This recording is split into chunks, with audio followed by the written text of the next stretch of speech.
And joining us is our travel expert, Candace Derickx. Welcome to What She Said.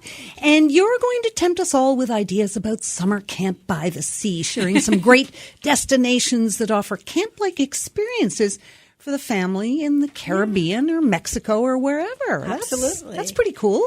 Yeah, so, when you think about a lot of Canadians typically don't think about traveling south in the summer. Last year, I had the opportunity to travel to Dreams Portaventuras in Mexico with my youngest daughter. And I really wasn't sure what to expect from this destination in the summer. And it turns out I really loved it in the summer. And it completely changed my outlook on traveling to Mexico and the Caribbean in July and August. Isn't it excruciatingly hot? Well, that's my first little point. It actually is not as hot as you think it may be. Because, if you think back to last summer, the temperatures we were having here, what were we hitting with the humidity? It was ridiculous. It was insanity, right? The temperatures in the Caribbean and Mexico, they stay relatively consistent throughout the year. So, yes, it's hot, but it's really not much hotter than what we're having.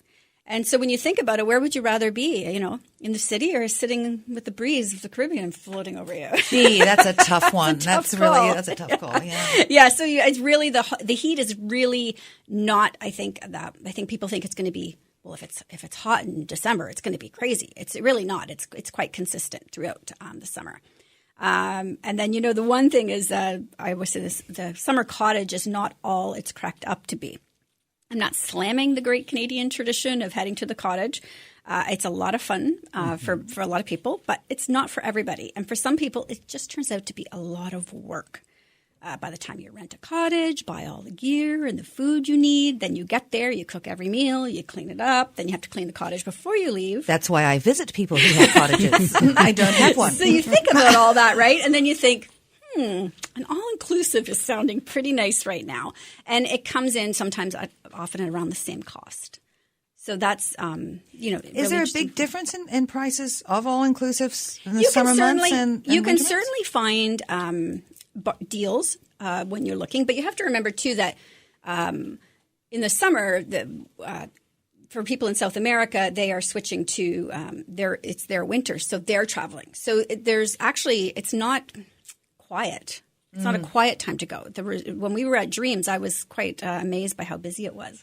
We had a lot of visitors from Brazil there, so it's fun. So yes, so there certainly are deals to be found, but it's again, it's going to be consistent sort of pricing. Yeah, but when you're comparing it to what you're paying for, renting a cottage and all the aggravation that comes with that, you might consider that an all-inclusive is looking a lot better. Well, my kids wanted a cottage. They said, "Oh, we want a cottage." And they eventually understood because I said, "Do you realize it means no holiday for me?"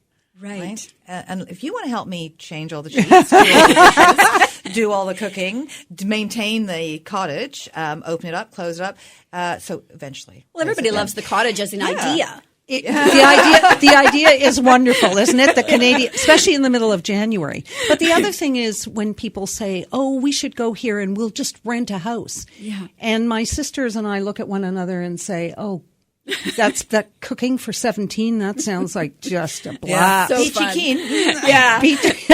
No, I'll go to an all-inclusive. I don't care if the food isn't 5-star. You want it to be a true break for you, right? And that is the point with your vacation time, which is so limited.